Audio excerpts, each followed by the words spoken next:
नमस्कार साथियों, स्वागत है आपका अपने गौरव ज्ञान धारा यूट्यूब चैनल पे। अपन जो पढ़ रहे हैं वो है ओपीडी ऑब्जेक्टिव प्रश्न धारा। जैसा कि आपको पता है, अपना लास्ट जो टॉपिक था वो सेल डिवीजन चल रहा था, जिसमें समसूत्री विभाजन या माइटोसिस डिवीजन जो था वो कंप्लीट हो चुका था।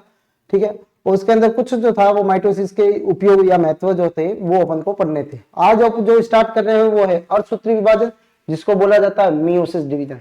देखो, समसूत्री विभाजन जो था वो कायिक कोशिकाओं के अंदर होता था, और लेकिन जो अर्धसूत्री विभाजन है वो होता है जनन कोशिकाओं के अंदर पाया जाता है। ठीक है, और कुछ जो पादप जो है जो अगुणित होते हैं, ठीक है, जो अगुणित पादप जो होते हैं उनके अंदर भी ये पाया जाता है। ठीक है, जिनका बॉडी जो होती है वो अगुणित होती है, फिर युग्मनज बनने के बाद में फिर उनमें क्या होता है, मियोसिस डिवीजन होता है। तो एक तो होता है जर्म सेल, जो जनन कोशिका होती है उनके अंदर पाया जाता है। ठीक है, जिससे ये बनाता है क्या, युग्मक बनाते हैं। क्या बनाते हैं? युग्मक बनाते हैं। तो अर्धसूत्री विभाजन युग्मक बनाते हैं। और दूसरी चीज जो है, ये जो आने वाली जनरेशन जो है उनमें जो गुणसूत्रों की संख्या जो है वो समान बनाए रखने का योगदान भी है वो किसका है, अर्धसूत्री विभाजन का होता है। तो चलते हैं अपने स्लाइड की तरफ। अर्धसूत्री विभाजन, और उससे पहले लेंगे अपन समसूत्री जो विभाजन है उनका जो है वो क्या है, महत्व क्या है वो लेते हैं। सबसे पहला जो है समसूत्री विभाजन के महत्व क्या है। एक तो सबसे पहले जो समसूत्री विभाजन होती है उसमें गुणसूत्रों की संख्या जो होती है वो पुत्री कोशिकाओं के अंदर अपने मातृ कोशिकाओं के समान पाई जाती है। तो उनसे बनने वाली जो पुत्री कोशिका जो होती है उनमें जो संरचना से देखो या फिर उनकी जो कॉम्बिनेशन कंपोजिशन देखो वो सारा कैसा होता है, सिमिलर होता है। यानी आइडेंटिकल वो कैसी होती है, अपने पेरेंट्स के जैसी होती है। ठीक है, तो बनने वाली जो कोशिका जो होती है, बनने वाली जो कोशिका जो है वो अपने मातृ कोशिका से बिल्कुल एज इट इज होती है। तो बनने वाली कोशिका पूर्ण रूप से गुणों में किससे समान होती है, संरचना में किससे समान है, मातृ कोशिका के समान होती है। अपने जिससे वो बनी है उसको बोलेंगे अपन मातृ कोशिका, उससे क्या होती है, समान होती है। दूसरा, इस प्रकार की कोशिका द्वारा बहुकोशिकीय संरचनाएं, ठीक है, का निर्माण होता है। जैसे माइटोसिस होने के बाद में जैसे सबसे पहले निषेचन होता है, निषेचन के बाद में जैसे युग्मनज बनता है या जाइगोट बनता है, और जाइगोट आग में जो आगे डिवीजन होता है जिससे पूरा बॉडी बनती है। ठीक है, या शिशु का निर्माण होता है। वो शिशु की जो बॉडी जो बनेगी उसमें सारे ऑर्गन जो बनेंगे, टिश्यूज बनेंगे, वो सारे उसमें जो डिवीजन होता है वो कौन सा होता है, माइटोसिस डिवीजन होता है। ठीक है, तो प्रत्येक जीवन का जीवन चक्र वास्तव में एक कोशिका से आरंभ होता है। जैसे अपने अंदर देखें तो किससे आरंभ होता है, जाइगोट से। ठीक है, जो जाइगोट से आरंभ होता है, जाइगोट क्या होता है, युग्मनज। इसके बाद में युग्मनज में कौन सा डिवीजन होगा, माइटोसिस या समसूत्री विभाजन होता है। एक कोशिकीय जीवों में जो एक कोशिकीय अमीबा है, युग्लिना है, पैरामीशियम है, ठीक है, इनके एक कोशिकीय जो जीव होते हैं उनमें जो जनन का मेथड जो होता है वो यही होता है, क्या कि विभाजन द्वारा वो क्या कर लेते हैं, जनन कर लेते हैं, 1 से 2 हो जाते हैं। ठीक है, तो उसमें भी कौन सा होता है, ये जो छोटे जीव होते हैं एक कोशिकीय जीव, उनके अंदर भी विभाजन जो होता है वो कौन सा है, समसूत्री। उनमें जनन की विधि है, वृद्धि कर रहे कोशिका में परिणाम में बदलती जाएगी, एवं एक समय ऐसा आएगा जब उसके जीव दरियक में विभिन्न दृष्टिकोणों से सक्रियता नहीं रह पाएगी। अतः कोशिका विभाजन जीव का परिणाम बढ़ाते हुए सक्रियता को कम नहीं होने देती, उसकी सक्रियता को क्या नहीं होने देती, कम नहीं होने देती। अर्थात इसकी पुरानी जो बंद कोशिका के स्थान पे क्या आ जाती है, नई कोशिका आ जाती है। ठीक है, यानी जो कोशिका उसका परिणाम बढ़ेगा, ठीक है, और उसकी सक्रियता को वो कम होने नहीं दी, उससे पहले क्या हो जाती है, वो विभाजित हो जाती है, जिससे क्या हो जाती है, पुरानी कोशिका की जगह क्या आ जाती है, नई कोशिका बन जाती है। ठीक है, समसूत्री विभाजन किसमें होता है, कायिक कोशिकाओं में होता है, या कायिक जनन के अंदर जो कायिक जनन होता है पादपों के अंदर, उनके अंदर भी कौन सा होता है, समसूत्री विभाजन है। अलैंगिक जनन होता है, असेक्सुअल, उनमें भी कौन सा होता है, समसूत्री विभाजन होता है। और विभाजन से क्या होती है अपने शरीर में, जैसे अपने सपोज मान लो अपने कहीं लग जाती है, घाव हो जाता है, तो घाव को भरा जाता है। ठीक है, तो जो घाव भरने में भी कौन है, समसूत्री विभाजन। ठीक है, तो घाव का भरना, पुनरुद्भवन, रीजनरेशन। ठीक है, छिपकली की पूंछ जो होती है वो टूट के वापस आ जाती है, ये भी पुनरुद्भवन जो होता है वो भी किसके कारण है, समसूत्री विभाजन के कारण है। युग्मक जनन में गुणन प्रावस्था, युग्मक जनन का मतलब होता है जैसे स्पर्म है, स्पर्म जो बनता है वो स्पर्मेटोगोनिया से बनता है, शुक्र जनन कोशिकाओं से बनता है। शुक्र जनन या स्पर्मेटोगोनिया के अंदर पहले क्या होगा, पहले माइटोसिस डिवीजन होता है, जिससे कई सारे क्या बनती है, सेल बनती है। उन सेलों में फिर ग्रोथ होती है, फिर बनता है प्राइमरी स्पर्मेटोसाइट, ठीक है, प्राथमिक शुक्र जनन कोशिकाएं बनती है, ठीक है। तो वो बहुत सारे बनेंगे, ठीक है। पहले क्या होगा, पहले गुणन प्रावस्था का मतलब होता है कि भाई पहले बहुत सारा गुणन करती है, मल्टीपल करती है, मल्टीपल करने से बहुत सारी सेल बनती है, जिससे स्पर्म की संख्या भी क्या होती है, बहुत ज्यादा होती है। तो गुणन प्रावस्था के अंदर, ठीक है, कौन सा विभाजन होता है, समसूत्री विभाजन होता है। तो गायों को बनने में, पुनरुद्भवन में, गुणन में, कायिक जनन में, अलैंगिक जनन में, नई कोशिकाओं के निर्माण में, ठीक है, एक कोशिकाओं में जनन की विधि है ये। और ये जीवन चक्र में जो अपना आरंभ होता है वो युग्मनज के बाद में भी कौन सा होता है, समसूत्री विभाजन होता है। और इससे जो बनती है वो पूर्ण रूप से कैसी होती है, अपने पैतृक के समान होती है या मात्र कोशिका के समान होती है। तो ये इसके महत्व है। वृद्धि इससे ही होगी।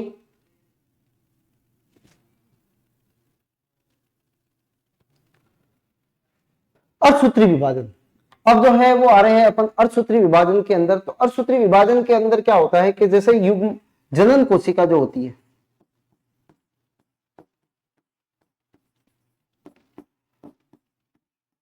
इसको बोलते हैं अपन जर्म सेल, ठीक है, जो होती है कैसी, 2n होती है। कैसी होती है, जो होती है 2n। इस 2n कोशिका के अंदर जो है वो विभाजन होता है और इससे बनती है कितनी, 2 कोशिका।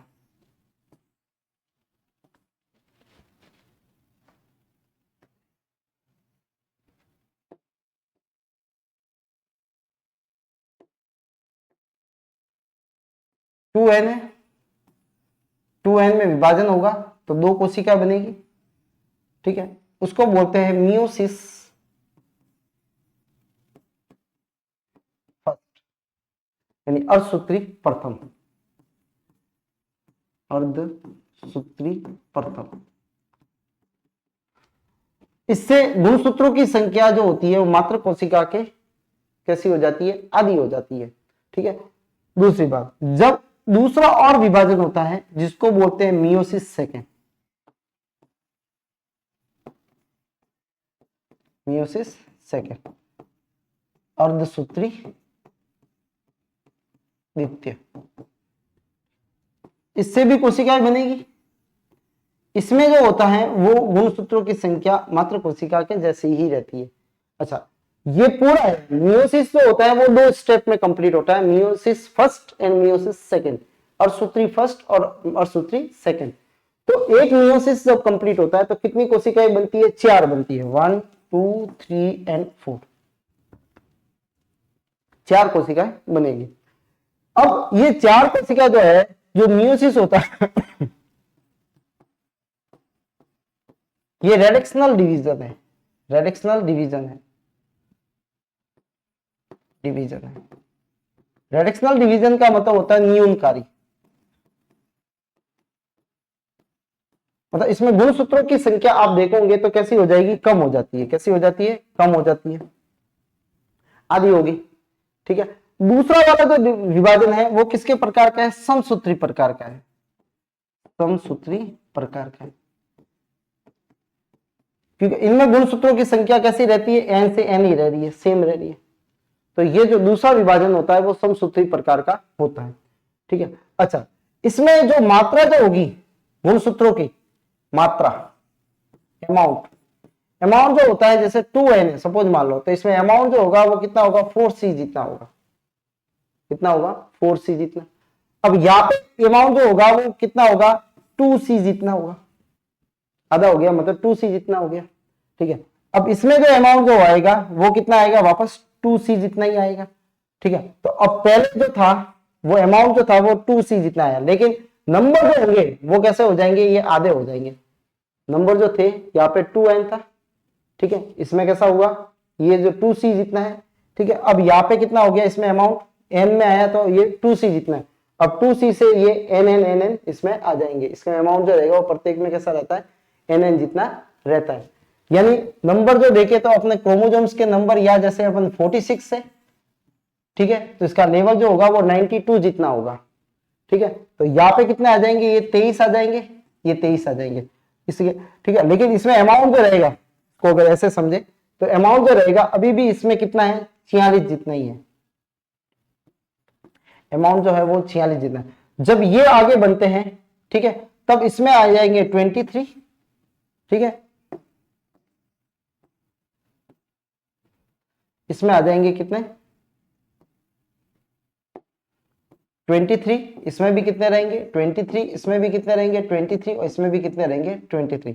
ये मैं मात्रा की बात कर रहा हूं, ये मात्रा है, ठीक है, नंबर 23 ही रहेंगे, लेकिन 23 में जो है गुणसूत्र का अगर मात्रा बोले तो वो 46 जितनी है, ठीक है, इसमें बिल्कुल आधे आधे हो जाते हैं, 46 का लेवल था, ठीक है, अब यहाँ पे जो होगा इसमें जैसे 46 है तो इसका लेवल जो होगा वो 92 जितना होगा, कितना होगा 92 जितना लेवल होगा, ठीक है, तो इसमें वापस कितना आया 46 जितना, 46 जितना, ठीक है, लेवल मतलब मात्रा, जैसे मैंने ये क्रोमोसोम्स है, सपोज मान लो इतना है, ठीक है, जब इंटरफेज होती है तब ये इसकी मात्रा जो होगी वो बढ़ जाएगी, ये इस तरह से बड़ा हो जाएगा, ये अब इससे क्या डबल हो गया ये, ठीक है, ये मैं बोल रहा हूँ मात्रा, ठीक है, तो आपको कंफ्यूज नहीं होना है, क्योंकि यहाँ पे जो है आपको, क्योंकि यहाँ पे जो आधे आधे जाएंगे फिर वापस इसमें भी होगा, तो आपको कंफ्यूज नहीं हो कि भाई ये जो है वो आधे, इसको असूत्री विभाजन कैसे कहते हैं, ठीक है, तो यहाँ पे ध्यान रखना है कि इसमें 92 जितना लेवल है, पहले में गया तो 23 यानी 46 जितना लेवल है, ठीक है, क्रोमोसोम्स तो है वो 46 ही है, लेकिन लेवल जो है वो कितना 92 जितना है, यहाँ पे भी 23 है, कभी भी नंबर ऑफ क्रोमोसोम्स नहीं बदलते, ठीक है, अमाउंट जो होता है वो क्या होता है चेंज होता है, तो ये ध्यान रखना है। अच्छा, दूसरी, अब सपोज मान लो ये जो गैमेट बन रहे हैं ये गैमेट होता है, ये गैमेट आगे जाके फर्टिलाइज करेंगे, जैसे मेल से आया एन, ठीक है, और फीमेल से भी आएगा एन, और एन और एन वापस मिलके कैसे हो जाएंगे 2n। अब जो आगे चलेगा वो वापस कौन सा डिवीजन होगा, वो माइटोसिस होगा, जैसा कि अपन ने लास्ट में जो स्लाइड महत्व देखे उसके अंदर देखा कि जो युग्मनज बन जाता है, युग्मनज के बाद में संतति का जो निर्माण होता है उसके अंदर कौन सा होता है माइटोसिस होता है, यानी समसूत्री विभाजन होता है, कौन सा होता है समसूत्री विभाजन होता है, उसमें कौन सा मिलेगा अपने को समसूत्री विभाजन मिला, तो ये अपने को याद रखना है, ठीक है। अच्छा, इसमें भी इंटरफेस होगी एक बार, लेकिन एक बार ही होती है, इंटरफेस कैसी होगी एक बार होगी। दूसरी चीज इसमें जो है वो मेटाफेज रहेगी, प्रोफेज रहेगी, मेटाफेज रहेगी, एनाफेज रहेगी और टीलोफेज रहेगी। पहले स्टेप में जो रहेगा मियोसिस फर्स्ट के अंदर, तो प्रोफेज, मेटाफेज, एनाफेज और टीलोफेज ये फर्स्ट आएगी, ठीक है। उसके बाद में सेकंड वाले में प्रोफेज, मेटाफेज, एनाफेज और टीलोफेज वो कैसे आएगी सेकंड आएगी। और एक बात इसके अंदर, प्रोफेज जो फर्स्ट जो अवस्था होती है उसको 5 अवस्थाओं के अंदर आगे बांटा गया है, ठीक है, जिसमें लेप्टोटीन है, जाइगोटीन है, पैकाइटीन है, ठीक है, और डिप्लोटीन है और डाइकाइनेसिस होती है, ठीक है। तो ये 5 जो है वो अवस्थाएं इनकी है जो आगे आएगी। चलो, तो अर्धसूत्री विभाजन जो होता है वो किसमें होता है, लैंगिक जो जनन होता है उनके करने वाले जीवों के अंदर पाया जाता है, यानी सेक्सुअल रिप्रोडक्शन में। किसमें होगा, सेक्सुअल रिप्रोडक्शन में होता है, सेक्सुअल रिप्रोडक्शन में। इस विभाजन द्वारा जो पुत्री कोशिकाओं में, पुत्री केंद्र में गुणसूत्रों की संख्या मात्र कोशिका से कैसी हो जाती है, आधी हो जाती है, ठीक है। तो 2n से कैसी हो जाती है, वो आधी हो जाती है। जंतुओं तथा उच्च विकसित जो पादप है उसमें मात्र कोशिकाओं में होता है, ये कहां पे होता है, जनन मात्र कोशिकाओं में होता है, यानी जर्म सेल में होता है। जो जर्म सेल होती है उनके अंदर ये डिवीजन होता है, ठीक है। जनन के लिए युग्मक या गैमेट बनते हैं, इसमें क्या बनते हैं, युग्मक बनते हैं या गैमेट बनते हैं।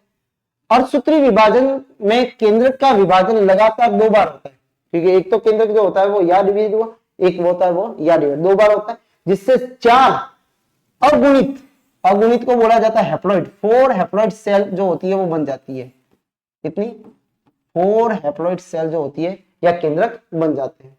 इसको खोजने वाले जो था वो फार्मर और मूरे थे, ठीक है, मूरे और फार्मर, ठीक है, जेबी फार्मर और जेई मूरे, इन्होंने क्या क्या था, मियोसिस नाम दिया था किसको, अर्धसूत्री विभाजन को मियोसिस नाम किसने दिया, तो फार्मर और मूरे ने दिया था, ठीक है। तो ये है अर्धसूत्री विभाजन की कुछ बातें।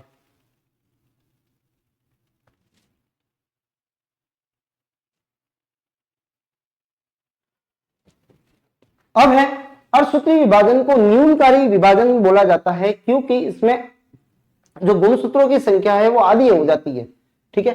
तो गुणसूत्रों की संख्या आधी होने की वजह से, गुणसूत्रों की संख्या की संख्या मात्र कोशिका पुत्री कोशिकाओं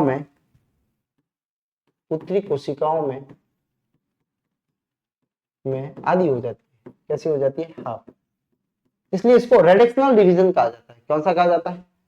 रेडिक्शनल डिवीजन कहा जाता है। ठीक है, अब इसमें भी वही होगा, पहले इंटरफेस तो वो तो अपन ने पढ़ ली।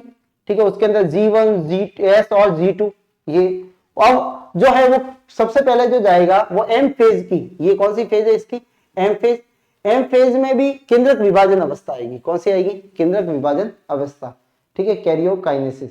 अब कैरियोकाइनेसिस को अपन ने 4 भागों में बांटा, प्रोफेज, मेटाफेज मध्यावस्था, पश्चावस्था एनाफेज, और अंत्यावस्था जो है वो क्या बोलेंगे इसको? टीलोफेज। ठीक है, तो ये 4 अवस्था है। अब ये मियोसिस फर्स्ट है, ये मियोसिस क्या है? फर्स्ट है। तो फर्स्ट को अपन ने 4 भागों के अंदर बांटा, तो prophase first, metaphase first, anaphase first and telophase first. ठीक है, अब प्रोफेज के अंदर क्या क्या चीजें होती है? तो सबसे पहला है प्रोफेज या पूर्वावस्था। पूर्वावस्था देखो इसके अंदर क्या क्या जो है वो घटनाएं होती है। पहली चीज, जो क्रोमोजोम जो होते हैं वो समजात क्रोमोजोम, यानी समजात क्रोमोजोम का मतलब है कि एक जो है जोड़े जो होते हैं वो जैसे 46 है उसमें 23 जो होते हैं अपने फादर से आते हैं और 23 जो है वो कैसे आते हैं? मदर से आते हैं। तो समजात गुणसूत्र यानी एक से दिखने वाले हैं जो गुणसूत्र होते हैं समजात गुणसूत्र बोला जाता है। ठीक है, उनके क्या बनते हैं? उनके जोड़े बनते हैं। क्या बनते हैं? जिसमें से एक जो होता है मेल से आता है, एक कहां से होता है? फीमेल से आता है। ये ध्यान रखना। युग्मा बंधन होता है जिससे क्या बनता है? सिनेप्स बन जाते हैं। क्या बन जाते हैं? सिनेप्स। ठीक है, सिनेप्स का मतलब होता है जो पास पास में आके ऐसे जुड़ जाएंगे, जैसे ये पेन जो है इस तरह से ये सिनेप्स हो गया। ठीक है, दोनों हाथ के बीच में ये जुड़े हुए, ये सिनेप्स हो गया। दो जोड़ीदार या युग्म बंधित क्रोमोजोम के बीच में क्याजमेटा बनता है। क्या बनता है? क्याजमेटा। क्याजमेटा, क्याजमेटा बनता है। ठीक है, इस क्याजमेटा जो बनते हैं, क्याजमेटा क्या होता है? जैसे ये क्रोमोजोम से, ये क्रोमोजोम से एक, ठीक है, दूसरा अपन ये मान लो इसको ही ले लेते हैं अपन, एक, इसको रेड वाला ले लें, ये।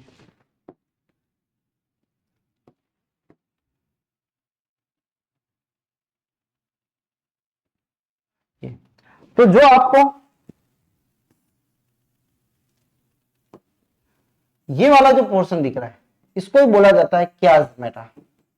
क्याजमेटा, क्याजमेटा एक्स वाला स्थान होता है, एक्स वाला, जहां पे जो क्रोमोजोम जो होमोलोगस क्रोमोजोम होते हैं, समजात गुणसूत्र जो होते हैं वो एक दूसरे को ओवरलैप करते हैं। ठीक है, ओवरलैप करने से एक्स नाम का एक संरचना बनती है जिसको बोला जाता है क्याजमेटा। अच्छा, ये होता क्या है यहाँ पे? ये क्याजमेटा का मतलब ये है कि यहाँ पे जीन जो होंगे वो ट्रांसफर होंगे, यानी यहाँ पे पाया जाता है क्रॉसिंग ओवर, यानी जीनों का क्या होता है? ट्रांसफर होता है, और इसी के कारण जीवों में क्या आती है? विभिन्नताएं आती है। ठीक है, तो क्याजमेटा पर क्या होता है? क्रॉसिंग ओवर होता है। क्या होता है? जब दो समजात गुणसूत्र के क्रोमोसोम एक दूसरे के अलग होते हैं तब इनके क्याजमेटाओं के स्थान पे क्रोमेटिन पदार्थ का जो मटेरियल होता है उसका क्या होता है? आदान प्रदान हो जाता है, यानी जीन जो होंगे वो क्रोमेटिन पदार्थ जो होंगे वो ट्रांसफर हो जाएंगे। इसको क्रॉसिंग ओवर कहा जाता है। क्या बोला जाता है? क्रॉसिंग ओवर या जीन विनिमय कहा जाता है, या क्या कहा बोला जाता है? जीन विनिमय कहा जाता है। विनिमय, क्रॉसिंग ओवर, या इसको क्या बोला जाता है? जीन विनिमय कहा जाता है। तो समजात गुणसूत्र के जोड़े बनते हैं, युग्म बनते हैं। दो समजात गुणसूत्र के जो नॉन सिस्टर क्रोमेटिड्स होते हैं वो एक दूसरे को ओवरलैप करते हैं, और जहां से वो ओवरलैप करते हैं उस स्थान को क्याजमेटा कहा जाता है, और क्याजमेटा पे क्या होता है? जीन का ट्रांसफर होता है जिसको क्रॉसिंग ओवर या जीन विनिमय कहा जाता है, और इसके कारण ही जीवों के अंदर क्या आती है? वेरिएशन आती है या विभिन्नताएं आती है।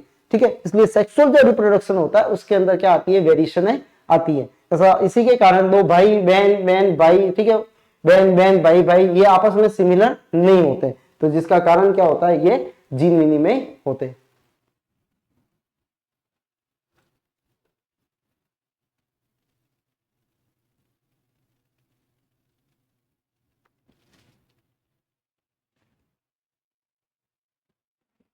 अब इसको 5 अवस्थाओं के अंदर बांटा गया है, ध्यान रखना।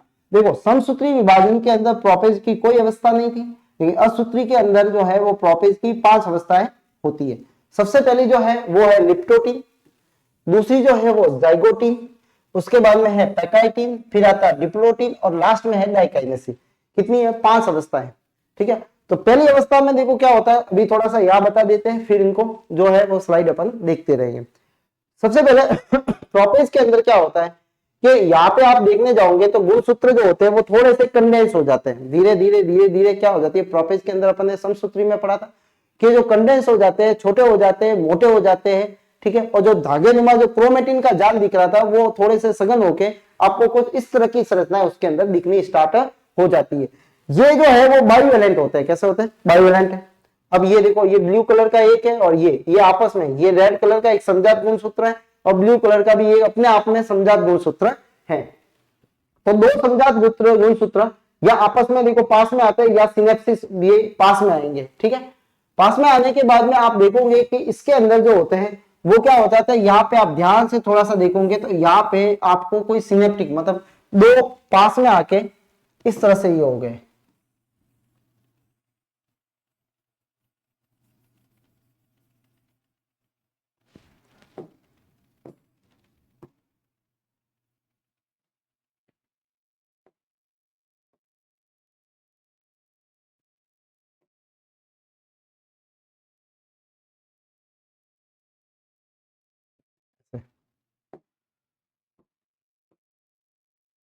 और इनके बीच में ये सिनेप्टिक जो है वो क्या बन गया है, नॉर्मल बन गया, ये सिनेप्टिक नॉर्मल। यहाँ पे आपको ऐसा लग रहा है कि ये दोनों आपस में जुड़े हुए। ठीक है, अब ये होता है किसमें? जाइगोटीन। जाइगोटीन का मतलब आप जाइगोट का मतलब होता है युग्म, यानी क्या बन गए? युग्म बन गए, दो आपस में जुड़ के एक बन गए, ये युग्म वाला इसमें युग्म बन जाते हैं, तो ये यहाँ पे युग्म बन गए इनके बीच में। पैकाइटिन में क्या होता है कि पैकाइटिन में ये एक दूसरे को ओवरलैप कर लेते हैं, ये यहाँ पे ओवरलैप कर लिया, एक दूसरे को ओवरलैप करते हैं। और यहाँ पे डीएनए का क्या होता है? एक्सचेंज होता है। क्या होता है? एक्सचेंज होता है। एक्सचेंज कैसे होता है वो आप देखें तो सपोज मान लो, अच्छा और एक चीज इसके अंदर होती है कि क्रोमोसोम जो होते हैं वो जो एक क्रोमोसोम जो है वो 4 जो हो गए वो क्रोमेटिड्स के अंदर, एक क्रोमोसोम जो होते हैं वो 2 क्रोमेटिड्स के अंदर क्या हो जाते हैं? बदल जाते हैं। कैसे? सपोज मान लो ये एक क्रोमोसोम्स है, ये क्रोमोसोम्स है। ठीक है, अब आप आगे देखोगे इसके अंदर तो ये जो क्रोमोसोम जो होगा वो बदल जाएगा, ये क्रोमोसोम कुछ इस तरह से हो जाएगा।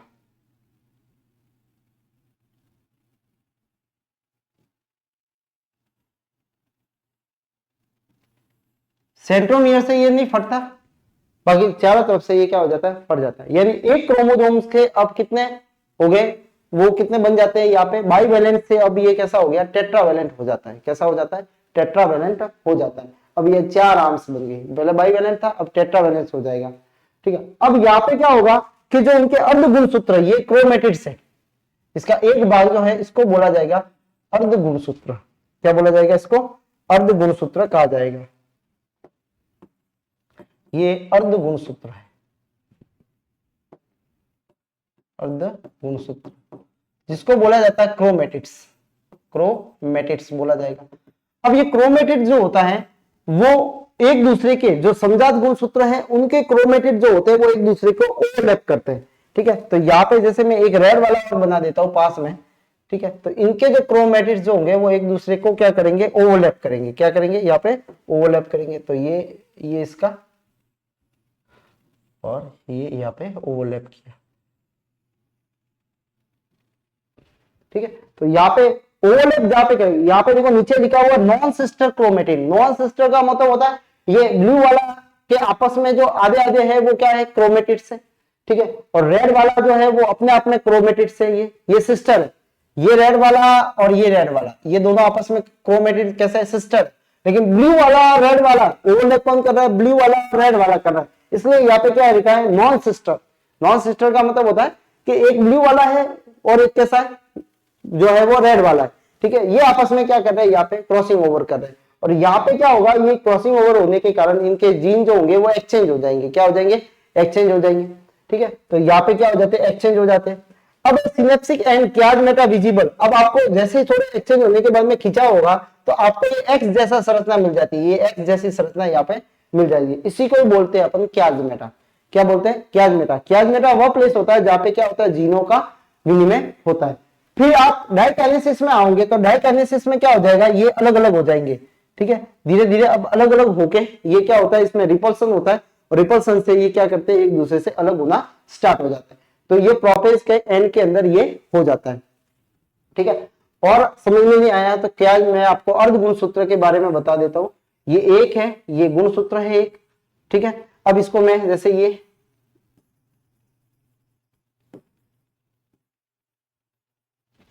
गुणसूत्र है, या फिर एक स्लाइड में बता देता हूं यहाँ पे। ठीक है, ये गुणसूत्र है। अच्छा, इसमें कौन कौन से भाग हैं, ये इसका सेंट्रोमियर कहलाता है। क्या कहलाता है, इसका सेंट्रोमियर। ठीक है, और इसके ऊपर डिस्क जैसी संरचना होती है जिसको बोला जाता है क्या, काइनेटोफोर। नेटोफोर।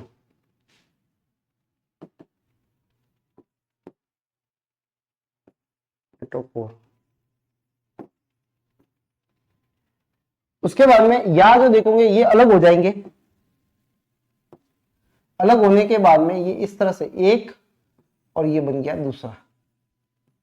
ठीक है, अब इनको बोला जाता है क्या, अर्ध गुणसूत्र। अर्ध गुणसूत्र। अर्ध गुणसूत्र। और बोला जाता है इसको क्रोमेटिड्स। क्रोमेटिड्स। ठीक है, अच्छा, ये आपस में कैसे होते हैं, सिस्टर क्रोमेटिड्स। ये कैसे है, सिस्टर क्रोमेटिड्स है। क्रोमेटिड्स है, ये आपस में सिस्टर है। ठीक है, अगर दूसरे कोई कलर का आएगा वो इसको ओवरलैप करेगा तो नॉन सिस्टर। तो क्रॉसिंग ओवर हमेशा किसमें होता है, नॉन सिस्टर क्रोमेटिड में होता है। इसमें सिस्टर क्रोमेटिड में क्या होता है, क्रॉसिंग ओवर की आवश्यकता नहीं होती है। ठीक है, और होता भी नहीं है। तो क्रॉसिंग ओवर हमेशा, तो क्रॉसिंग ओवर, ठीक है, या जीन विनिमय,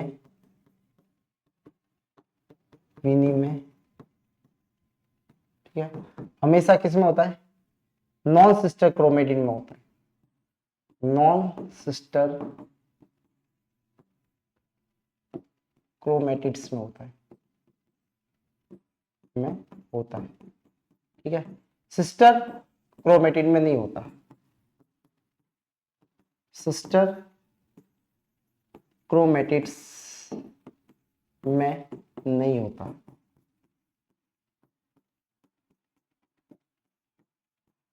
ठीक है, सिस्टर क्रोमेटिड में क्या होता है, जीन विनिमय नहीं होता। नॉन सिस्टर क्रोमेटिड होते हैं उनके अंदर जीन विनिमय होता है। तो इस तरह से ये करते हैं। तो पहले ये सिंगल में होता है, फिर इनमें से यहां से ये फट जाएगा और फट के दो बना देगा। ठीक है, तो एक इधर बन गया और दूसरा वाला जो होगा वो यह बन जाएगा, ऐसे बन जाएगी। बीच में से ये नहीं फटता है, ध्यान रखना, जहां पे सेंट्रोमियर होता है।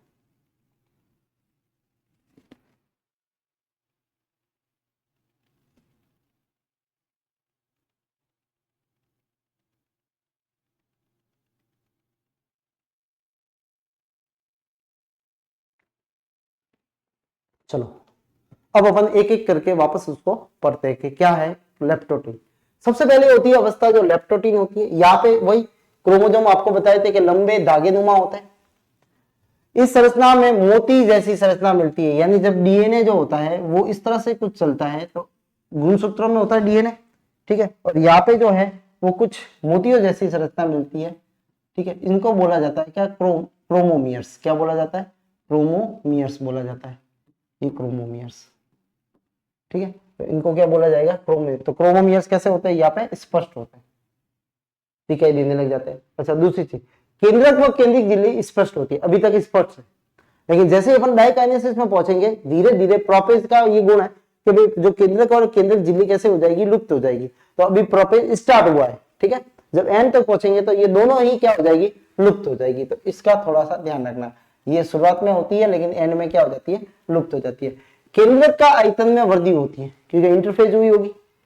गुणसूत्र जाल में आधे गुणसूत्र नर के होते हैं और आधे जो गुणसूत्र जो होते हैं वो किसके होते हैं, मादा से आते हैं, ठीक है। और एक जैसे जो गुणसूत्र होते हैं, एक जैसी संरचना वाले गुणसूत्र को क्या बोला जाता है, समजात गुणसूत्र बोला जाता है या होमोलोगस क्रोमोसोम्स बोला जाता है। एक जैसे गुणसूत्रों को क्या बोला जाएगा, होमोलोगस क्रोमोसोम बोला जाता है। तो ये बात किसकी है, लेप्टोटीन की होती है। अब जाइगोटीन, जाइगोटीन में आपको पता है, नाम से पता लग रहा है जाइगोटीन। जाइगोटीन में क्या होगा, इसमें सिनेप्टिक नोम्यूल्स बनेंगे, ठीक है, जिससे जो वो होंगे वो पास पास में आ जाएंगे। क्रोमोसोम अधिक मोटे हो जाते हैं, छोटे हो जाते हैं, काफी दानेदार, क्रोमोमियस की अधिकता के कारण दिखाई देते हैं, दानेदार दिखाई देते हैं। विशेष प्रकार का आकर्षण होता है उत्पन्न होने के कारण समजात के क्रोमोसोम्स, ठीक है, क्या बना लेते हैं, जोड़े बना लेते हैं। क्या बना लेते हैं, वो जोड़े बना लेंगे। जैसे अभी आपने इसमें देखा, ये यहाँ पे ये जोड़े बनाने स्टार्ट हो गए, ये देखो ये जोड़ा बनना स्टार्ट हो गया। ये कहाँ पे होता है, जाइगोटी, इसलिए इसको युग्म बोलते हैं। जाइगोट का मतलब होता है युग्म, ठीक है। तो यह जोड़े बनने स्टार्ट हो गए। इस समय एक दूसरे के निकट आना आरंभ होते हैं। इस अवस्था में क्या होगा, अभी एक दूसरे के पास में आना और आपस में सट के युगली बना देते हैं, जोड़े बना देते हैं, जिसको बोलते हैं बाइवेलेंट। अब यहाँ पे दो हो गए, ठीक है, तो दो को क्या बोलेंगे अपन, बाइवेलेंट बोलेंगे। क्या बोलेंगे, बाइवेलेंट दशा बन जाती है। प्रत्येक जोड़ा बाइवेलेंट एक द्विगुणित क्रोमोसोम्स के स्थान पे दिखाई देता है। अब आपको क्या देगा, एक द्विगुणित क्रोमोसोम्स दिखाई देगा। कैसे, ये यहाँ पे ये आपको दो दिख रहे, देखो बाइवेलेंट हो गए, एक और दो, ये दो आपस में हो गए, ये कैसे हो गए, बाइवेलेंट हो गए। तो आपको ऐसे एक क्रोमोसोम दिखाई दे रहा है यहाँ पे, जैसे ऐसा लग रहा है कि ये एक ही क्रोमोसोम्स है, क्योंकि ये दोनों आपस में पास पास में आ गए, इसलिए तो इसको बोलते हैं बाइवेलेंट। क्रोमोसोम के इस स्थान पर जोड़े बनाने की क्रिया को सूत्र या सिनेप्सिस बोलते हैं, सूत्र युग्मन बोलते हैं। क्या बोला जाता है, सूत्र युग्म या सिनेप्सिस बोलते हैं। जोड़े कहां पे बन रहे थे, जहां दो आपस में पास पास में आ रहे थे, ठीक है, उनको क्या बोलेंगे यहाँ पे, सूत्र जो है वो युग्म, सूत्र युग्मन बोलेंगे। ये जैसे यहाँ पे, ये जैसे पास में आ गया, यहाँ पे भी ये पास में आ गया, ठीक है, तो इसको क्या बोलेंगे अपन, इस स्थान को सूत्र युग्मन बोला जाएगा। तो इसके अंदर क्या हुआ, पास थोड़े से मोटे हुए, ठीक है, मोतियों जैसी रचना दिख रही है। आधे जो होते हैं नर के होते हैं, आधे मादा के होते हैं। केंद्रक और केंद्रक झिल्ली अभी भी स्पष्ट है, ठीक है, केंद्रक का आयतन बड़ा हुआ। इसमें क्या होता है, अधिक मोटे हो जाते हैं और छोटे हो जाएंगे, ठीक है, और जो है संजात गुणसूत्र के क्रोमोसोम्स होते हैं वो आपस में पास में आके एक दूसरे के निकट आके युगली में, बाइवेलेंट में बदल जाते हैं। जो युग्मी वाला जो है, जो पास पास में आते हैं, उस भाग को क्या बोलते हैं, सूत्र युग्मन बोला जाता है, सिनेप्सिस बोला जाता है। तो अब देखो पास में आएगी, अब ये क्या बनाएंगे, क्रॉसिंग ओवर करेंगे, क्लाज्मेटा बनेगा।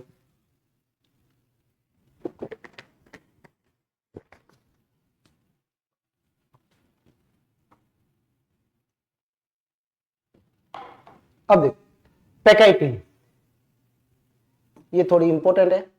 बाइवेलेंट के दोनों समजात गुणसूत्र एक दूसरे के साथ में और अधिक मजबूती से क्या हो जाते हैं, लिपट जाते हैं, ठीक है। क्रोमोसोम्स और अधिक मोटे और छोटे हो जाते हैं। प्रत्येक बाइवेलेंट, प्रत्येक समजात गुणसूत्र अब लंबाई में दो भागों में फटने लगता है, जिसको क्रोमेटिड बोलते हैं, ठीक है। कैसे, सपोज मान लो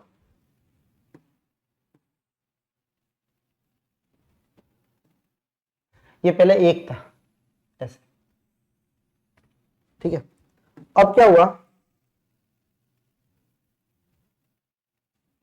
अब ये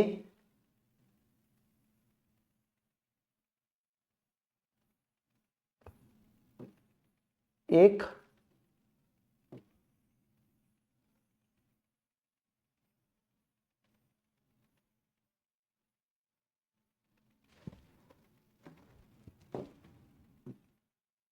अब ये ऐसा,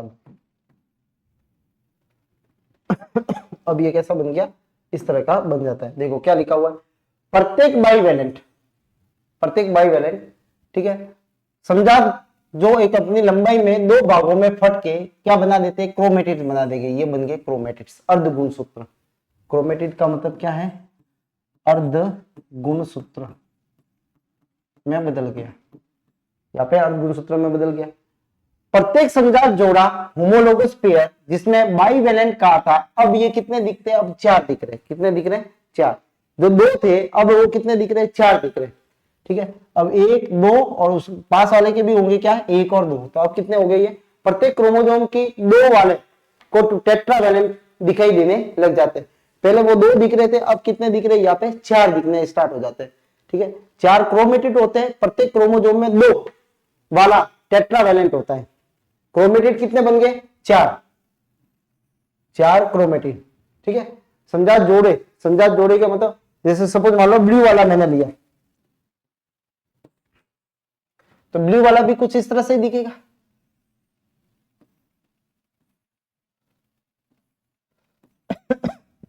तो क्रोमेटिड तो टोटल कितने हो गए अपने पास में,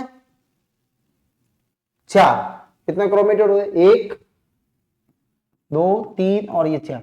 पहले ये बाइवेलेंट दिख रहा था, अब ये कैसा दिख रहा है, 1 2 3 और 4। अब ये कैसा दिख रहा है, टेट्रावैलेंट दिख रहा है। कौन सा होता है, बताते, ये टेट्रावैलेंट वाले हो जाते हैं। प्रत्येक क्रोमोसोम में 2 वाला या टेट्रावैलेंट वाला दिखाई देने लगता है।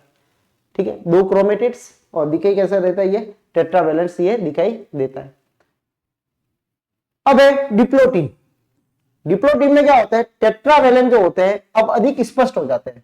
टेट्रावैलेंट आपको आसानी से दिख जाएंगे। टेट्रावैलेंट के कारण दोनों क्रोमोसोम्स के बीच में इस प्रकार का प्रतिकर्षण होना उत्पन्न हो जाता है और स्थान स्थान पर क्याजमेटा आपको दिखने लग जाते हैं। यानी जो है वो आपको क्रोमोसोम जो होगा वो इस तरह से है। ठीक है, तो यहाँ पे दूसरा वाला जो क्रोमोसोम जो होगा वो इसमें आपको इस तरह से ये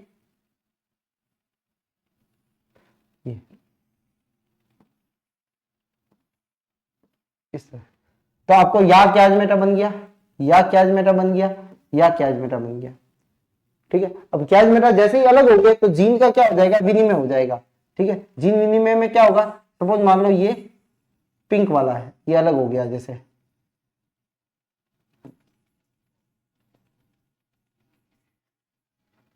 ठीक है, और ये ब्लू वाला है।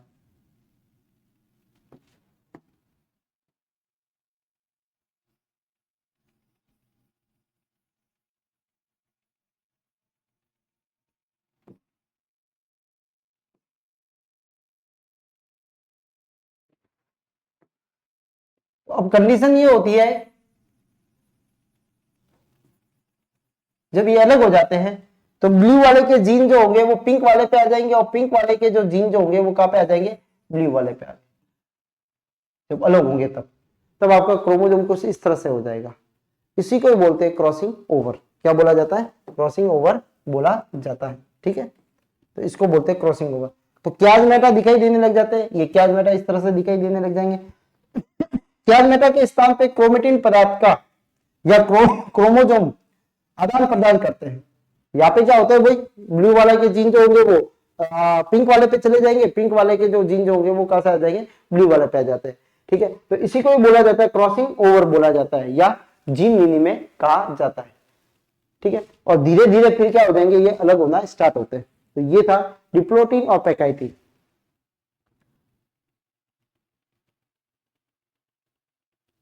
तो इसमें वही समजात गुणसूत्र एक दूसरे पे ऊपर आके क्या बना देते हैं, क्याजमेटा बन जाते हैं। यहाँ पे वापस क्याजमेटा में क्या हो जाता है, आदान प्रदान जीनों का। ठीक है, जिसको बोलते हैं क्रॉसिंग ओवर। अब क्रॉसिंग ओवर हो गया, अब ये धीरे धीरे क्या हो जाएंगे, अलग होना स्टार्ट होंगे। तो क्याजमेटा जो है वो दोनों क्रोमोसोम के समजात के बीच में बनते हैं। समजात में कोई भी क्रोमेटिन एक दूसरे समजात के किसी भी क्रोमेटिन के साथ में कितने भी क्याजमेटा बना सकता है। ठीक है, अब वो डिपेंड करता है कि उस गुणसूत्र की लंबाई कितनी है। जितना लंबा होगा गुणसूत्र क्याजमेटा उतने ही ज्यादा बनेंगे। एक्स जो होगा वो उतना ही लिपटा हुआ रहेगा। जैसे सपोज मान लो ये इतना बड़ा है तो ये इस तरह से ये क्याजमेटा ये जितने सारे बनेंगे। तो ये डिपेंड करता है लंबाई पे। ठीक है, क्रोमोसोम पूर्ण रूप से मोटे छोटे हो गए। प्रत्येक क्रोमोसोम पर मैट्रिक्स आ जाता है। क्या आ जाता है, मैट्रिक्स, लिक्विड आ सका दोनों पे। मतलब क्रोमोसोम के बीच में यद्यपि प्रतिकर्षण काफी होता है किंतु मैट्रिक्स के कारण एक दूसरे से वो अलग नहीं हो पाते।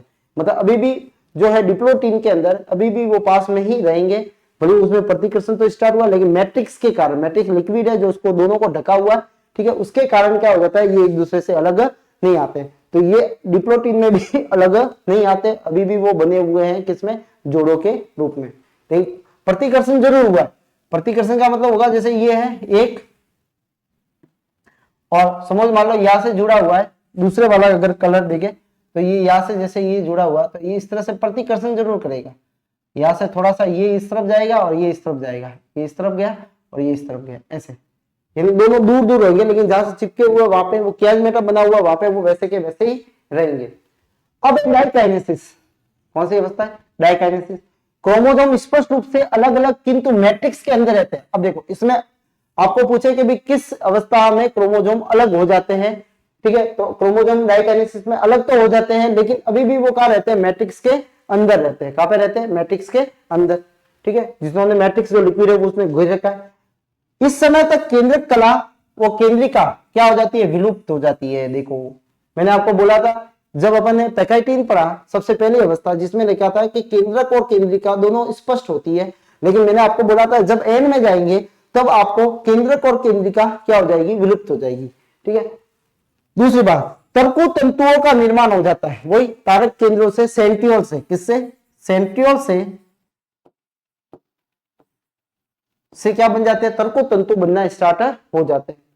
क्रोमोसोम टेट्रावेलेंट अवस्था में स्पाइंडल के मध्य की ओर खिसकता है। टेट्रावेलेंट साथ साथ में ये क्या हो जाते हैं? बीच में आ जाते हैं, ठीक है, बीच में आएंगे, क्योंकि अब इसको कहा जाना है मेटाफेज अवस्था में जाना है, और मेटाफेज जाने के लिए क्या होगा? ये किस में आ जाएंगे? मेटाफेज में जाता है, और मेटाफेज में मतलब होता है मध्य अवस्था, ठीक है। अब वो मध्य अवस्था में प्रवेश करेगा, इसलिए धीरे धीरे धीरे धीरे क्रोमोसोम का स्थित हो जाएंगे, इक्वेटर पे स्थित हो जाएंगे, ठीक है। तो पैकाइटिन है, ठीक है, उसके बाद में जाइगोटिन है, उसके बाद में कौन सी है? जो है अपने डिप्लोटिन, ठीक है। डाइकाइनेसिस जो है वो लास्ट वाली स्टेज है, ठीक है। तो सबसे पहले जो है अपने पास में कौन सी थी? लेप्टोटिन। लेप्टोटिन के बाद में जाइगोटिन। लेप्टोटिन में क्या हो रहा है? इसमें स्पष्ट रह रहे हैं, देखो, ठीक है, और केंद्रक आयतन वगैरह इसमें अभी तक कुछ नहीं हुआ है, ठीक है। अब इसमें आएंगे, मोटे हो जाएंगे, ठीक है, संजात गुणसूत्र एक दूसरे के पास में आ जाएंगे और सिनेप्स बना देंगे। अभी पास में आए, सिनेप्स बनाए, जोड़े बने, इसलिए जाइगोटिन। तो लेप्टोटिन, जाइगोटिन, फिर है पैकाइटिन। पैकाइटिन में क्या होता है? जो है वो कियाजमेटा बन जाता है, एक दूसरे को ओवरलैप भी कर लेते हैं। यहाँ पे इधर हो जाता है क्या? जीन का विनिमय। क्या हो जाता है? डिप्लोटिन में जीन का विनिमय, और धीरे धीरे वो अलग होना स्टार्ट हो जाते हैं, ठीक है, अलग अलग। लेकिन उसके ऊपर क्या आ जाता है? मैट्रिक्स आ जाता है, ये ध्यान रखना। मैट्रिक्स आने के कारण वो अलग नहीं हो पाते, लेकिन उनमें प्रतिकर्षण जरूर हो जाता है। जैसे ये है तो ये इस तरह से जरूर हो जाएगा, लेकिन उंगली जब टच है वहां पे वो वैसा का वैसा ही रहेगा, ठीक है। डाइकाइनेसिस में क्या हो जाता है? अलग तो हो जाते हैं, किंतु वो मैट्रिक्स में रहते हैं। देखो इसमें अलग नहीं हुए, इसमें अलग तो हो गए, लेकिन अभी भी वो मैट्रिक्स में ही है। कहां पे है? मैट्रिक्स में। धीरे केंद्रक और केंद्रक झिल्ली जो होती है वो क्या हो जाती है? विलुप्त हो जाती है, ठीक है। सेंट्रियोल से क्या बन जाते हैं? तर्कु तंतु या स्पाइनल फाइबर बन जाते हैं। और क्रोमोसोम जो होते हैं वो टेट्रावेलेंट, जो गुणसूत्र जो होते हैं वो टेट्रावेलेंट, ठीक है, अवस्था में स्पाइनल फाइबर की तरह या मध्य पट्टिका, स्पाइनल जो की सहायता से वो कहां पे चले जाते हैं? मध्य पट्टिका पे आना स्टार्ट हो जाते हैं या खिसकने लगते हैं, ठीक है। तो ये बात अपने जो होती है वो किसकी है? प्रोफेज की है, ठीक है, जिसके अंदर लेप्टोटिन है, दूसरी अवस्था जाइगोटिन है, तीसरी अवस्था पैकाइटिन है, चौथी जो है डिप्लोटिन है, और लास्ट में जो है वो कौन सी है? डाइकाइनेसिस है, ठीक है। तो ये जो है अवस्था इसके अंदर रहती है।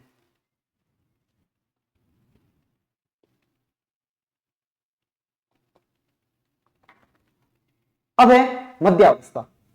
अभी वो कौन सी मध्य अवस्था? अभी प्रोफेज, सॉरी मेटाफेज फर्स्ट है। वही समजात गुणसूत्रों के मध्य पट्टिका में व्यवस्थित हो जाते हैं, यानी गुणसूत्र देखो ये जोड़े 1 2 3, ठीक है, 1 2 3, ये जोड़ों के अंदर है। टोटल जो है कितने हैं? 6 हैं। अब 6 है क्रोमोसोम से इसके अंदर, लेकिन अमाउंट जो होगा वो 12 जितना होगा। कितना होगा? 12 जितना होगा, क्योंकि अभी सेकंड बाकी है, सेकंड स्टेप अभी बाकी है, ठीक है। तो टोटल क्रोमोसोम कितने हैं? 6 है, लेकिन अमाउंट जो होगा, मात्रा जो होगी वो कितनी जितनी है? इसके 12 जितनी है। कितनी जितनी है? 12 जितनी है, ठीक है। अब इसमें क्या होगा? वही मध्य पट्टिका पे सॉरी मध्य पट्टिका पे व्यवस्थित हो जाते हैं, इसलिए इसको क्या बोला जाता है? मेटाफेज या मध्य अवस्था बोला जाता है। सेंट्रोमियर की सहायता से गुणसूत्र तर्कु तंतुओं से जुड़े रहते हैं। अब देखो ये सेंट्रोमियर है इसका, और ये इसका सेंट्रोमियर है। अब ये तर्कु तंतु से जुड़े हुए हैं, ये तर्कु तंतु से जुड़े हुए, ठीक है। अब उसमें मेटाफेज में क्या था? एक एक गुणसूत्र ऐसे जुड़ा हुआ था, उसमें ऐसा था, किसमें, माइटोसिस के अंदर। ठीक है, अब इसमें इसलिए वहां पे एनाफेज जैसे ही आएगा तो ये डिवाइड कर लेगा, यहां से ये विभाजित हो जाएगा, तो आधे ऊपर जाएंगे आधे नीचे जाते हैं, लेकिन अमाउंट उतना का उतना ही है, इसलिए क्रोमोसोम सेम रहते हैं। इसमें पूरा जोड़ा का जोड़ा ऊपर जाता है, इसमें क्या होगा, जोड़ा का जोड़ा ऊपर जाता है, उसमें कैसा था, आधे ऊपर जाते थे। गुणसूत्रों की भुजा ध्रुवों की ओर रहती है, कहां पे रहती है, ध्रुवों की ओर रहती है, तो ये भुजा जो है वो कहां पे रहती है, ध्रुवों की तरफ रहती है। तो वही मेटाफेज में मध्य पट्टी कहां पे, सेंट्रोमियर तर्को तंतु से जुड़ जाएंगे दोनों के, ठीक है, और भुजा जो रहती है वो ध्रुवों पे रहती है। उसके बाद में है पश्य अवस्था, जिसको बोला जाता है एनाफेज। क्या बोला जाता है, एनाफेज, एनाफेज बोला जाता है, एनाफेज फर्स्ट। इसके अंदर क्या होता है, समजात गुणसूत्र विपरीत ध्रुवों की ओर गति करने लग जाते हैं। अब देखो समजात गुणसूत्र, ये जो समजात है, ये देखो रेड वाला जो था ऊपर, अब ऊपर जाने लग गया, ये इधर भी रेड वाला ये ऊपर जाने लग गया, और इधर वाला जो ब्लू वाला ये ऊपर जाने लग गया, नीचे भी सेम ब्लू वाला इधर जाने लग गया, ये इधर। अब क्या होंगे, विपरीत ध्रुव। अब यहाँ पे क्या होता है, जोड़े जाते हैं, ध्यान रखना, उधर सेंट्रोमियर डिवाइड होता है, इसमें सेंट्रोमियर डिवाइड नहीं होता है। तो यहाँ पे देखो दूसरा पॉइंट, इंपॉर्टेंट पॉइंट है जो आपको माइटोसिस से अलग करता है इसको, वो है कि सेंट्रोमियर या विभाजित नहीं होता है। क्या नहीं होता है, सेंट्रोमियर विभाजित नहीं होता है यहाँ पे, ठीक है। इस प्रकार 4 क्रोमेटिड्स वाले, मतलब कितने क्रोमेटिड्स है, 4 क्रोमेटिड वाले गुणसूत्र के 2 मोनो क्रोमेटिड में बदल जाते हैं। इस प्रकार 4 क्रोमेटिड वाले गुणसूत्र 2 क्रोमेटिड में बदल जाते हैं। ये गुणसूत्र 4 क्रोमेटिड, यहाँ पे आपको कितने 4 क्रोमेटिड दिख रहे हैं, ठीक है, लाल के 2 ब्लू के 2, 4 क्रोमेटिड वाले कितने, जब अलग हो जाएंगे तो कितने, 2 क्रोमोसोम्स के अंदर ये बढ़ जाएंगे, ये कह रहा है। गुणसूत्र गति करते हुए विपरीत ध्रुवों की ओर पहुंच जाते हैं। अब ये कहां पे चले जाएंगे, विपरीत ध्रुवों के। अब जैसे 6 थे टोटल, इसमें 6 थे, अब 3 जो आगे वो का आगे ऊपर आगे, और 3 का आगे नीचे आगे। अब ये आधे आधे हो गए, क्या हो गए, आधे आधे। इसमें से क्या हो जाता है, ध्रुवों पे संख्या पैतृक की कैसी हो जाती है, आधी हो गई। पहले 6 थे, अब कैसे हो गए, 3 हो गए, 3 ऊपर चले गए और 3 पूरे के पूरे नीचे आ गए। प्रत्येक गुणसूत्र में 2-2 क्रोमेटिड होते हैं। अब प्रत्येक गुणसूत्र में कितने, 2 क्रोमेटिड्स होंगे, ठीक है। अब इसमें देखो इसके कितने क्रोमेटिड्स थे, अगर देखने जाएंगे तो यहाँ पे 1 2, ये 1 2 ऐसे, तो कितने हो गए, 4 क्रोमेटिड्स हो गए, सॉरी 2 क्रोमेटिड्स हो गए। एक क्रोमोसोम में कितने, 2 क्रोमेटिड्स हो गए। ऊपर वाले में भी 2, इधर भी 2, इधर भी 2, इधर भी 2, इधर भी 2। पहले कितने थे, 4 क्रोमेटिड्स थे, मतलब 5 में होने की वजह से 4 दिख रहे थे अपने को, ठीक है। अब ये अलग हो जाएंगे, तो अब क्या हो जाएंगे, ये 2-2 क्रोमेटिड्स वाले गुणसूत्र हो जाएंगे। टोटल गुणसूत्र उसमें जैसे 6 थे, अब ये ऊपर कितने हैं, 3 है, और नीचे कितने जा रहे हैं, 3 जा रहे हैं। लेकिन इसमें अमाउंट, अभी देखो ये 12 थे, तो 12 में से 6, 12 का अमाउंट था टोटल 6 में, अब 3 ऊपर गए तो 3 में अमाउंट कितना रहा, 6 वाला अमाउंट रहा, ठीक है। सी लिख देता हूं, और इसमें भी कितना रहा, सी वाला। ये अमाउंट भी साथ साथ में देखते रहो। ये होती है पश्य अवस्था। फिर इसके बाद में आती है टीलोफेज। टीलोफेज जो होती है, टीलोफेज वो अवस्था है जिसके अंदर क्या होगा, जो प्रोफेज की उल्टी होती है, जो प्रोफेज की कैसी है, उल्टी है। इसके अंदर क्या होगा कि जो गुणसूत्र है, देखो कितने गुणसूत्र है, 1 2 और 3, ठीक है, 3 गुणसूत्र है, अमाउंट कितना अभी 6C है, इसमें भी अमाउंट कितना अभी 6C है, ठीक है, अभी भी 6C में है। अंत्यावस्था की प्रथम इन दोनों ध्रुवों के गुणसूत्र समूह के चारों ओर केंद्रक झिल्ली आ जाती है। अब देखो जो केंद्रक झिल्ली लुप्त हो गई थी प्रोपेज के अंदर, अपन ने डाइकाइनेसिस पढ़ा था, डाइकाइनेसिस में केंद्रक झिल्ली जो होगी वो लुप्त हो गई थी। अब यहाँ पे वापस बंदी स्टार्ट हो जाती है, क्या हो जाती है, वापस बंदी, इधर भी स्टार्ट हो जाती है और इधर भी स्टार्ट हो जाती है। का निर्माण केंद्रक व केंद्रिका का विकसित हो जाता है। इसमें केंद्रिका भी बन जाती है और केंद्रक झिल्ली भी बन जाती है। गुणसूत्र पुनः क्रोमेटिन के जाल में परिवर्तित। अब ये गुणसूत्र जो थे वो वापस कैसे हो जाएंगे, धागे नुमा हो जाएंगे ऐसे। इसको बोला जाता है क्रोमेटिन, क्रोमेटिन में बदल जाए। तर्को तंतु धीरे धीरे क्या हो जाएंगे, लुप्त हो जाएंगे। जो तर्को तंतु आपको दिख रहे हैं, अब इसमें देखो बिल्कुल थोड़े थोड़े कम हो गए ये तर्को तंतु, इसमें क्या हो जाएंगे, ये लुप्त हो जाएंगे। दूसरा, इस प्रकार निर्मित 2 संतति केंद्र में कैसी हो जाती है, अगुणित हो जाती है। अब देखो पहले में 6 थे, तो अब कितने हो गए आधे, तो ये हो गया n और ये हो गया n, ठीक है, यानी 2n से ये किसमें बदल गया, n के अंदर बदल गया। अब यहाँ पे क्या होगा, जैसे सपोज मान लो जंतु है, कोशिका, तो कौन सा डिवीजन होगा, क्लीवेज होगा, ठीक है। और अगर पादप कोशिका है तो कौन सा होगा, अपने प्लेट फॉर्मेशन होगा। क्या होगा? प्लेट फॉर्मेशन होगा।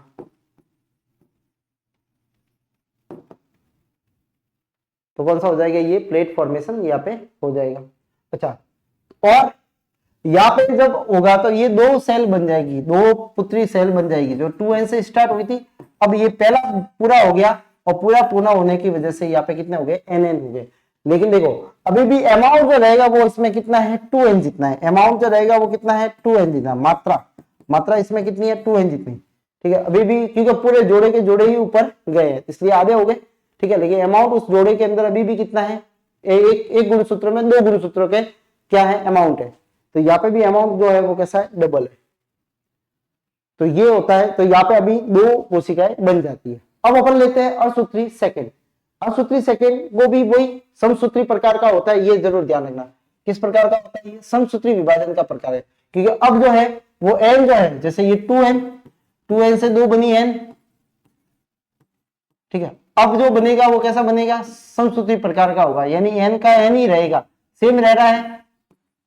ठीक है, इसलिए इसको समसूत्री विभाजन भी कहा जाता है, मतलब उसके जैसा कहा जाता है। विभाजन में गुणसूत्रों की संख्या में कोई परिवर्तन नहीं होता। ठीक है, इसलिए इस विभाजन को समरूपी या समान विभाजन भी कहा जाता है। सेकंड वाले को क्या बोला जाएगा? समरूपी या समान विभाजन भी कहा जाता है इसको। इस विभाजन में निम्न, इसमें भी वही की पूर्वावस्था, फिर होगी मध्यावस्था, फिर होगी पश्चावस्था और फिर होगी अंत्यावस्था, तीनों पेज कहा जाएगा। ठीक है, तो ये कैसी होगी? समसूत्री विभाजन के तरह ही होती है। अच्छा, अब अपन लेते हैं वो वाला, जैसे 6 क्रोमोसोम थे, मात्रा कितनी थी? 12 जितनी। अब यहां थोड़ा समझ लो। ठीक है, ये कौन सा था? फर्स्ट वाला। अब यहाँ पे जो है वो कितने आ गए? इसमें 3 आ गए, लेकिन मात्रा अभी भी कितनी है? 6 जितनी है। ठीक है, अब यहाँ पे क्या होगा? ये 6 जितनी मात्रा है, तो अब क्या हो गया? इसमें क्रोमोसोम आधे आधे चले जाएंगे। तो यहाँ पे 3 रहे, 3 क्रोमोसोम जाएंगे, इधर भी 3, इधर भी 3, इधर भी 3, क्योंकि मात्रा जो है वो इसमें बढ़ जाएगी, एक इसमें एक इसमें। ठीक है, इधर भी 6 वाला जो है मात्रा, तो ये इसमें और इसमें। क्रोमोसोम अभी भी कितने? 3 है। ठीक है, आधे आधे हो गए। एक क्रोमोसोम जो था अब ये आधा आधा हो गया। ठीक है, अब ये क्रोमोसोम एक तो है तो आधा, लेकिन इसमें वैल्यू कितनी है इसकी? एक जितनी है। ये भी है आधा, लेकिन वैल्यू कितनी है? एक। लेकिन ये भी क्रोमोसोम कैसा है? ये एक है। ठीक है, अब ये वैल्यू जो है वो इसमें कितनी है? 2 जितनी है। ठीक है, तो अब ये आधा आधा जाएगा, इधर जाएगा तो ये वापस एक क्रोमोसोम बन जाएगा ऐसा। ठीक है, ये भी इधर जाएगा तो ये भी आगे चल के कैसा हो जाएगा? एक क्रोमोसोम बन जाएगा। तो इस तरह से ये बन जाता है, तो ये ध्यान रखना है। अब है वही सबसे पहले प्रोपेज सेकंड में वही जो क्रोमेटिन जाल में बदल गए थे। ठीक है, वापस कैसे हो जाएंगे? कंडेंस हो जाएंगे और छोटे मोटे हो जाते हैं। वही मेटाफेज में वापस मध्य पट्टिका पे आ जाते हैं। अच्छा, अब जो है मध्य पट्टिका पे व्यवस्थित हो जाते हैं, और यहाँ पे आप देखोगे कि ये आधे आधे जा रहे हैं। देखो ये आधे गए, ये आधे गए। ठीक है, ये आधे गए यहाँ पे, और वापस कितने हो जाएंगे? ये यहाँ पे इसमें बदल जाएंगे, ये वापस धागे नुमा संरचना बदल जाएगी। तो एक से कितने बन गए? ये 2 बन गए।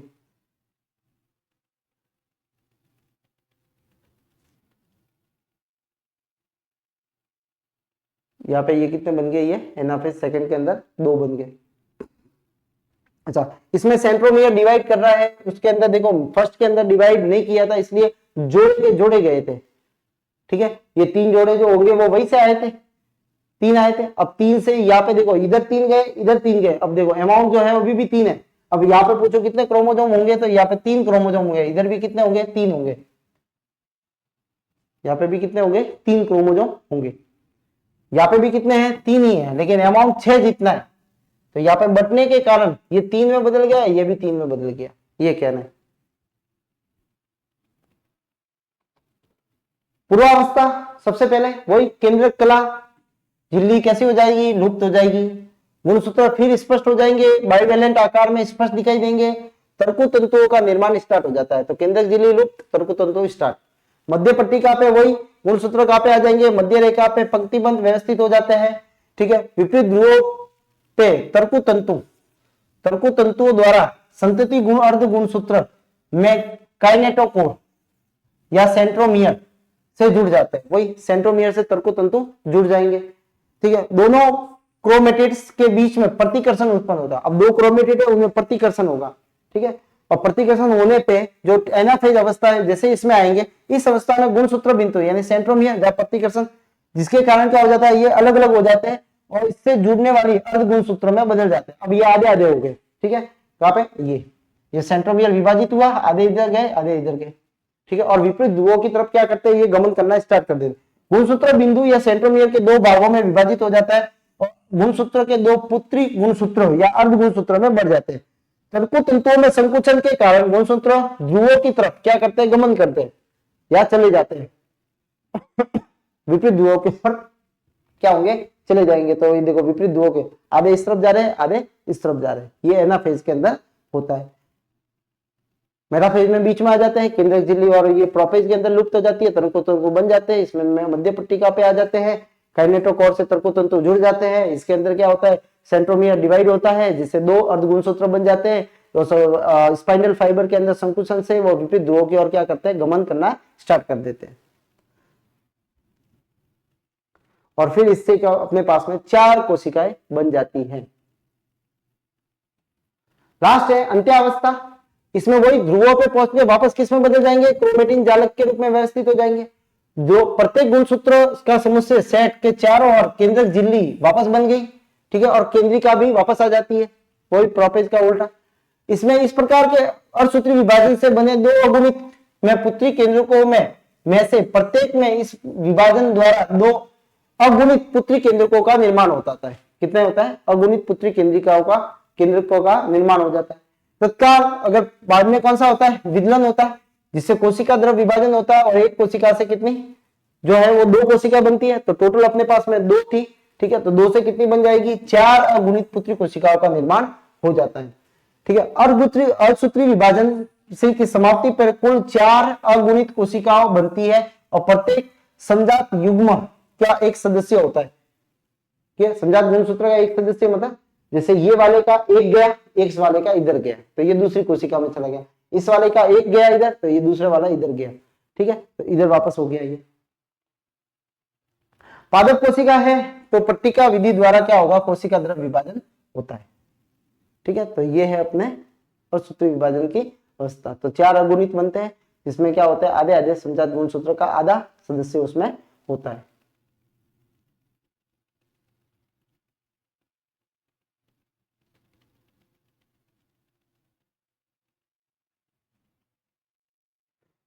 अब है अर्धसूत्री विभाजन के महत्व क्या है। देखो पहली चीज, जब अपन देखेंगे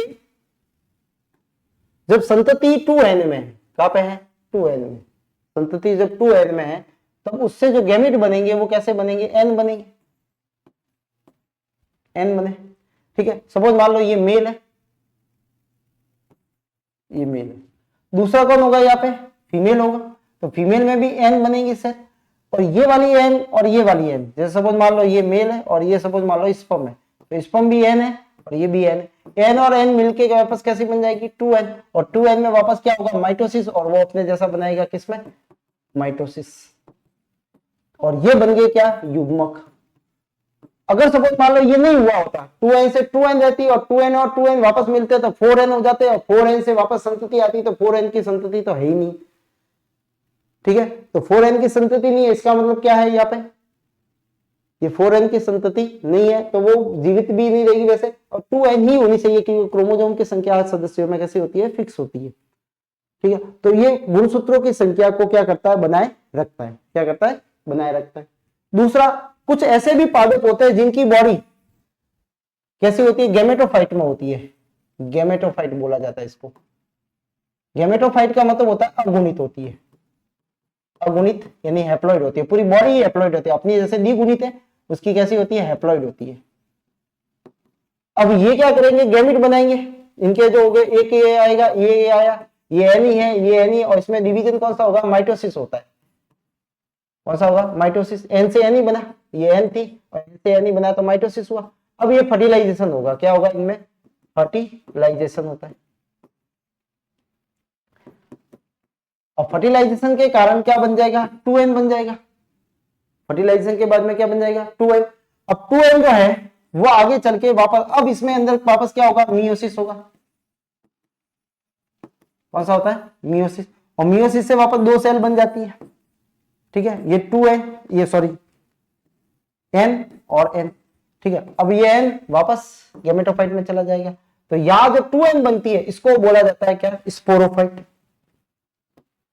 या जो ये 2n बनी है, 2n से ये चला है, तो 2n जो है वो वापस इसको बोलेंगे स्पोरोफाइट।